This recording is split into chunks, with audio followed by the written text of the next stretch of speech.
So you were here today talking about the city's goals for 2025, right? Yes.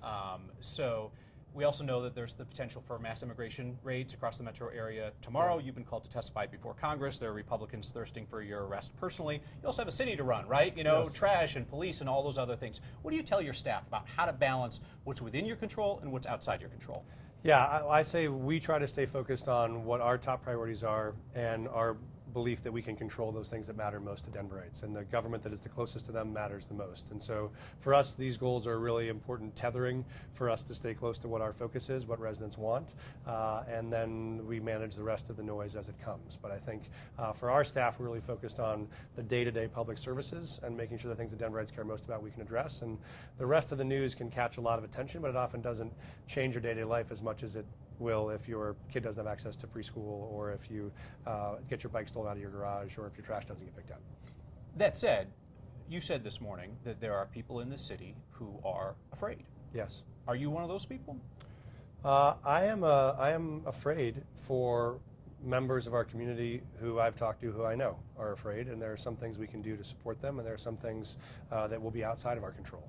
But I think, so I've had hard conversations with families that I have to tell to make sure they have an emergency number in their daughter's backpack in case they don't show up to get picked up from school. Who are they going to call? And families start to cry, and that's a hard conversation. So we know that's real in Denver, and we also know there are a lot of other priorities to manage at the same time, including making sure that the city's safe, making sure that we reopen the 16th Street Mall, making sure people can afford to pay their rent in this city, and we're not losing focus on those either.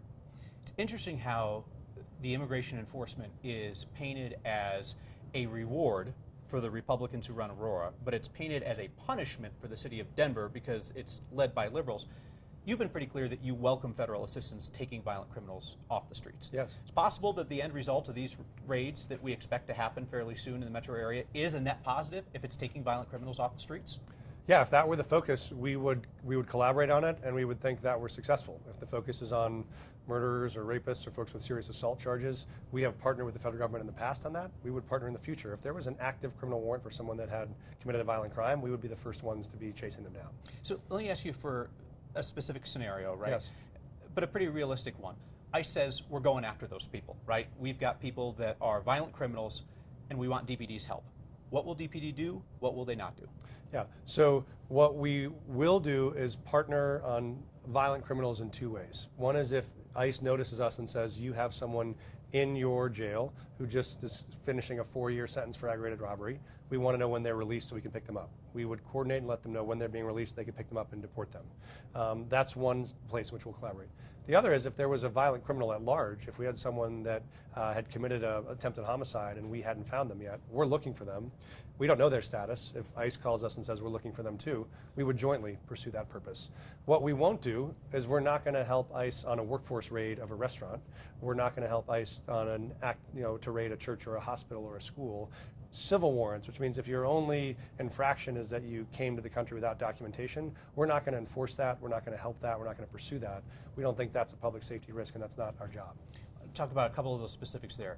Trump's border czar Tom Homan says if so-called sanctuary cities do not allow access by ICE agents to jails and courthouses, secure environments, then that means more raids in the community, more collateral arrests of people who are just civil violators of immigration law.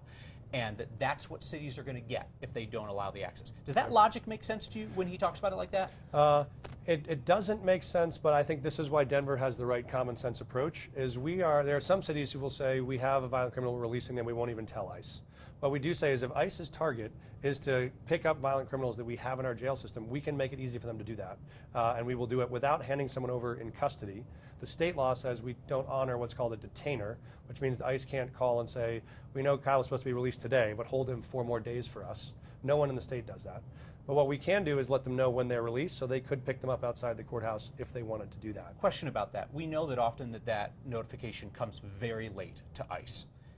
Could Denver not commit to say, if we're dealing with somebody that has a violent criminal history, we'll give you a week. We'll give you a week's heads up for the best chance of that person not going out on the streets? We don't ever intentionally get that out late. Often they'll send it to us late and we'll get it back to them as soon as we know. If we're partnering on a violent criminal, we have no desire to make that more difficult for them. We would be happy to make that easier. I think the thing we're worried about courthouses is think about things like domestic violence charges, where the fear is if you let ICE into a courthouse to come as ever they want, it's not the defendant we're worried about. It's the two witnesses that have to testify. It's the victim who shows up. Any of those folks who might be undocumented who we need to actually prosecute someone and hold them accountable, those are the folks who become terrified and never come to a courthouse in the first place. Then your court system stops working. So that's what we have to focus on. House Republicans want you to go to Congress to testify about sanctuary cities. Are you going to go voluntarily, or are you going to make them make you? So my response to this is I'm open to having a productive conversation about what they can do to address federal immigration reform if that's the purpose. If they want to have a substantive conversation about those solutions, I'm open to going. If it's theater for theater's sake, that's not a good use of my time or the city of Denver's resources. But our team has reached back out to them. We're in conversation with them about what the terms of the conversation would be. If we think it's productive, I'm happy to go. If it's not productive, then I don't see a good reason to go. But I mean, they certainly could change the terms and require you to go. They could. Yeah, they could. That's certainly within their power. But again, I'm not afraid of having a direct conversation about what they're doing. What we're clear is their failure to act on federal immigration reform is what requires cities to put together patchwork solutions the best that they can. We think Denver has a very common sense approach, and it's worked for us. It worked for us under the past Trump administration. It worked for us under Biden. It will work for us again going forward.